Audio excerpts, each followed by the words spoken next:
Talofa lava, this is Pacific Waves from RNZ Pacific. I'm Susana Swiswiki.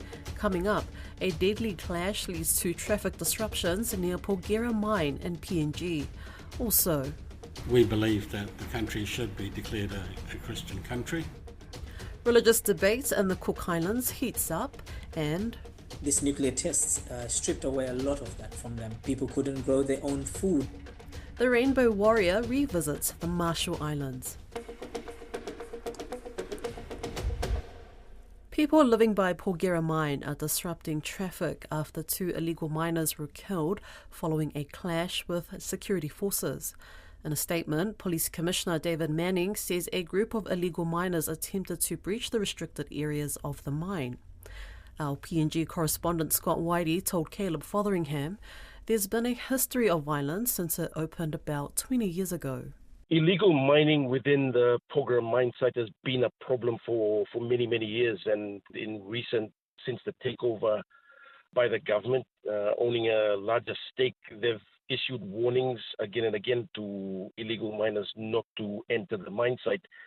There was an agreement signed between the clans and the mine and police saying that they will not enter the mine site.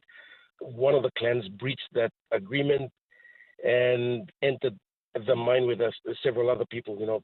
Dozens of them went into the mine site, and 2 of them were killed. We're not too sure how they were killed. The circumstances haven't been stated very clearly. The Commissioner of Police has said that there was a clash between security forces and illegal miners who were armed and engaged with the security forces, but no one's actually saying how they were killed. At least one asset protection officer, that's what they call them, from the company has been seriously injured. He's been taken to hospital.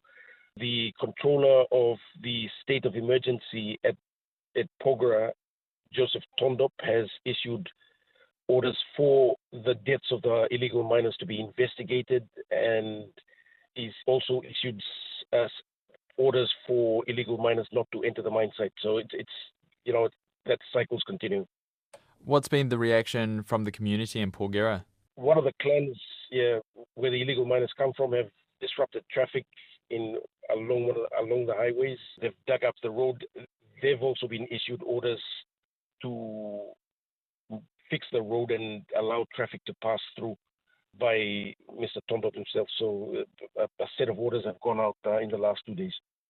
And what about the reaction in Port Moresby? Are politicians talking about this? Yeah, there's a lot of chatter between the opposition and the government. The opposition's come out stating that the government needs to take control of the situation. The Prime Minister has also released a statement saying the issue shouldn't be politicized. So at that level, there's a bit of a back and forth between the opposition and the government. And you said that it sounds like the illegal miners were armed and they were obviously killed, and we don't know the circumstances around that. But are some people saying that the mine security were justified in using force to get rid of these illegal miners? There's always this debate about whether it's right to shoot illegal miners on site. And over the last, 20 years since the operation of Porgera began, there's always been this controversy around illegal miners being shot at, illegal miners being killed. And that has lingered on. I mean, that legacy has carried on with the ownership now by part ownership by the government. So it's a carryover from so many years, and the experience is there. It hasn't really been resolved. Every time an illegal miner is killed or people are affected by it, it's never really been resolved. A Samoan lawyer says the grey area in Samoa's constitution needs addressing amid the current political turmoil. Samoa faces a crisis due to deep divisions within government factions. Last week, Fiame survived a leadership challenge instigated by Tulaipa, who said it's unconstitutional for her to govern without the numbers. Fiame contends she can govern with a minority government. Sauni Seleni spoke with Grace Viva'ai. So if we go back to the requirements under Article 33 of the Constitution, 33 bracket 2, bracket small a, it suffices to say, because it says there, if the Prime Minister ceases to be a member of Parliament for any reason, and then that term, any reason, we need to look at it with open mind. Does that include resignation? Yes. Does that include the Prime Minister, or maliupo or, deceased? Mm-hmm. It should also include if the Member of Parliament lost, the membership from a political party that she or he belongs to. And that is where Fiamē falls under, because that provision 2A is particularly referred to someone who's holding the office of the Prime Minister. So that is why I agree with Tulepa, and Fiamē is holding the office unconstitutionally. Her position as a member of Parliament from her constituents, Lotofanga, with great respect, lost when she is not a member of a FAST party, or when the FAST party choose to sack her. For Fiamē to challenge the decision by the FAST party, she can take it to the court. And the only way that I can see the court will look at it is if the principle of natural justice was followed, which includes, did you guys go through your, the rules of your party in terms of when someone become a party member, you agree to certain stuff. And if you breach any of those stuff, then you will face with the penalty, including terminations of your membership. And that is up to the FAST. It's not up to the Parliament. It's not up to the country. It's not up to the HRPP to get involved. That's a private matter. So that is why I'm always in the position Fiamē lost the legitimacy of her position as a Prime Minister when she has no party to attach to, because it clearly stated in the Constitution and in the Electoral Act. So the Prime Minister has said she can still be Prime Minister and rule under a minority government. If that's the case, is there a grey area? Because Tulepa is also saying she cannot rule, it is unconstitutional, and also Laoli, who is also wanting her out as the Prime Minister because she has no party to represent. And if that's the case, is there a grey area, and why hasn't anyone taken this to court? Yeah, the grey area is when lawyers gave advice that is contradict with what the Constitution says. The inconsistency of interpretations, because if we go back to the Article 3, bracket 2, bracket small a of the Constitution, it's clearly stated there. And we have to look at, as I said before, Prime Minister ceases to be a member of Parliament for any reason. So that any reason is very wide in terms of how we look at it. And yes, I agree with you. They should have taken it to the court to interpret that. And the court will look at it as, so what is your political party now? So those are like the criminal side of things. But we should not be looking for words that resign did, because I believe, with great respect to the constitutions and those who draft the constitutions and write the constitutions, that is why they put that phrase there. If the Prime Minister ceases to be a member of Parliament for any reason. If we focus on the resign, of course you will use that as an excuse.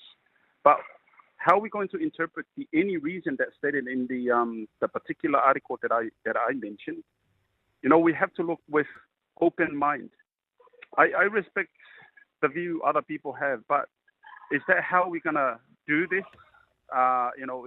This is where we have to take these things to the court and let the court bring a decision based on where the court sees fit with the spirit of the Constitution. Samoa's FAST Party and the opposition party HRPP have not agreed on amendments to the latest motion of no confidence against Prime Minister Fiamē Naomi Mataafa and her cabinet. The Cook Islands has been hearing submissions on whether the country should be declared a Christian nation. It's being pushed by several Christian organisations after the discovery of a mosque on Rarotonga. However, there's concerns that it'll breach human rights conventions that the Cook Islands is a signatory to and be in conflict with the Constitution. Caleb Fotheringham reports. Tina Brown, the leader of Cook Islands opposition, says the proposal to make the country a Christian nation is in conflict with the Constitution, which allows for freedom of religion. Ms. Brown, who is part of the select committee, says she's unsure how far it will go. There's been quite a few submissions. It might be too early for me to say, but at the moment it's definitely unconstitutional. And of course, I am a lawyer, so I think like one too. Late last year, a mosque was discovered on Rarotonga. Chair of the Select Committee, Tinka Ilikana, says it was the catalyst for the proposal by the Cook Islands Christian Church. He says the country is a signatory to several human rights conventions and declaring the Cook Islands a Christian nation could go against them. Some of the questions by the committee is the impact such a amendment or provision in our constitution in terms of our being parties to most of these international human rights treaties. Tinka Ilikana says the committee has received lots of submissions, both in support and against. Interim Secretary of the Cook Islands Christian Movement, William Framheim, is backing the declaration. We believe that the country should be declared a Christian country, and if anyone else belongs to another religion, they're free to practice their own religion, but it doesn't give them the right to establish a church in the country. Tatiana Kota'i, a Muslim Cook Islander living in Rarotonga, says the country is already considered a Christian nation by most. I personally, and I know our Muslim community, we already recognise that the Cook Islands is a Christian nation. Everybody knows that in the whole of the Pacific region, all the islands are Christian nations. However, she's worried if it passes about what it practically will mean for everyone who is not a Christian. People have a right to practice their religion freely, especially people who are just going about their day-to-day, working, supporting their families, not causing any harm, not trying to make any trouble. So to marginalise those people just seems unfair and, to be honest, not right. For Mr. Framheim, he wants to see the Cook Islands revert its 2023 decision which legalised same-sex relations. What the government has done back in April 2023 was introduce a Western concept that's acceptable elsewhere, and we don't see why we should have to accept it as well. Tatriana Utanga, president of Rainbow organisation Te Tari Association, says it's not clear what the submission is trying to achieve, but she is worried it will sideline minority groups. Should this impeach or encroach on the work that we've been doing already, it would be a complete reverse in the wrong direction. We'd be taking steps backwards in our advocacy to achieve love and acceptance and equality in the Cook Islands. The Select Committee is currently considering the submissions. This month, the Rainbow Warrior vessel will return to the Marshall Islands to mark the 40th anniversary of Operation Exodus, when Greenpeace responded to the Rongelap community to help relocate them from their ancestral lands due to the devastating impacts from the US nuclear weapons tests. I caught up with Greenpeace's head of Pacific, Shiva Goundan, and began by asking him what had happened 40 years ago on Rongelap Island. Yeah, so when the 1954 bomb, the Bikini bomb, was the infamous Castle Bravo test that was done in Bikini Atoll, 3 years later, so the community that was most impacted with that fallout was Rongelap, the community of Rongelap. And 3 years later, the US government actually told the Rongelap community it's safe to go back. You can eat from the land, you can live there. However, this was a highly radioactive environment, and it's for generations it will stay that, right? The Rongelap community then stayed on that island for about 27 to 28 years, and all the impacts of radiation on their bodies, on the environment, was visible in terms of the high rates of cancer, in terms of the high number of miscarriages, in terms of the burning of skin, the falling of hair, etc. And then the Rongelap community in 1985, so 40 years ago, put out a call to see if any organization or any community could assist them to be relocated from Rongelap. And at that time, the Greenpeace Rainbow Warrior was traveling from Europe towards Mororoa because they were going to protest against the nuclear test that was done by the French government in Maui Nui, which is now known as French Polynesia. And Greenpeace answered that call to help relocate the Rongelap community to their new home Mejato, where they still stay in now, and also they've moved on to the neighboring atolls afterwards. So 40 years on, the Rongelap community, with the Marshallese government as well as the National Nuclear Commission, has asked Greenpeace to visit their shores again and to assist beyond just the 40th anniversary, which is an extremely important moment in both the Greenpeace DNA, but also in terms of the Rongelap community, but also the fight for nuclear justice that still hasn't been realized, with the US shying away and shying away from the responsibilities for the harm that they have caused. As you've outlined, the physical impacts of the nuclear tests are well documented, but what impacts have these tests had on the cultural traditions for the indigenous people of Marshall Islands? Yeah, Marshallese communities, just like any Pacific communities, are truly connected and deeply rooted to and the cultural connection to the land and ocean. And this nuclear tests stripped away a lot of that from them.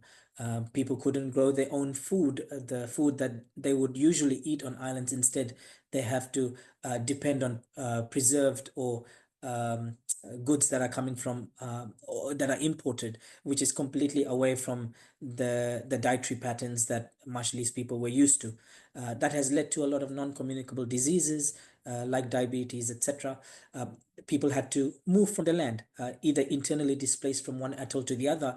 And if you're a Pacific Islander, you know how truly connected you are to the land that you're on, and then being removed from that, even within the country, it's a huge removal of an identity of that Pacific Island community. And in this case, the Marshallese community was removed from that land onto other atolls where they had to practice different cultural practices, etc. And even beyond that is then when they were moved to where they had to move internationally because they just could not stay in that radioactive environment, and also because of the nuclear testing stripping away all the basic human rights that they should have had access to. So going to another country, Marshallese people are very proud speakers of the Marshallese language. Now, if you are going to America, which they have that free agreement with, they speak English in the universities there, in the schools there. They are not taught Marshallese. So taking that away from them is also a huge strip of that cultural identity that makes them Marshallese, as well as the dances, the art forms, etc. Some of the Marshallese community for example, Rongelap and Bikini, they've never been back to Bikini or Rongelap. They have never been back to the ancestral land that ties a lot of their history together. And taking that away is a huge human rights violation of those communities.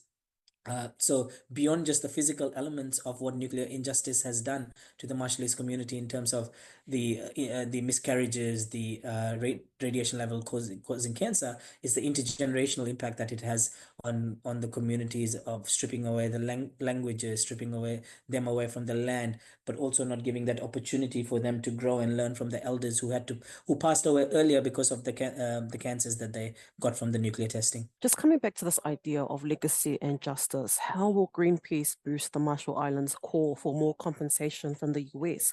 They're seeking $3 billion, right? And so far, the US has just paid them like around, forgive me if I get the stats wrong, 150 million? Yes, that's correct, actually. 150 million that they have provided, but it's far short of the intergenerational impacts of the nuclear legacy that has left, as you so rightly have kind of asked in this question. And Greenpeace's DNA actually is how Greenpeace started was fighting against the nuclear movement and the anti-nuclear campaigns that started the Greenpeace story. And this story has kind of tied Greenpeace and Marshall Islands together 40 years ago. So what we are hoping to do is provide that independent science that currently is not Marshall Islands. Most of the science that happens on the island is mostly been funded or taken control by the US government. And the Marshallese people, rightly so, do not trust that data, do not trust that sample collection, because when this nuclear testing was happening, before that Bravo bomb was even dropped, there was a project called Project 4.1. And this was to test what radiation does to people living in that environment. So it was like a premeditated dropping of a bomb to test what radiation would do to the people. So the Marshallese people do not trust any scientific data or science coming out from the US.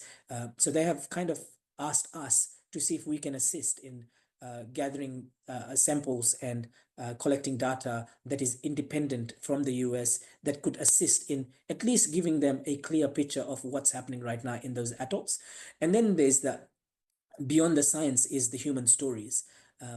Greenpeace is a global organization, which means we have quite a far-reaching audience, and we're hoping that we can use our platforms to center the Marshallese story, center the Marshallese fight for this injustice, fight for justice against the injustice caused to them, and hoping that people across the world, from legal firms, from the scientists, from activists, all stand up and push the US government into truly compensating, and the correct word for this is reparations, that Marshallese people get the reparations that they not only deserve, but they have the right to because of the injustices caused by the US government on their soil.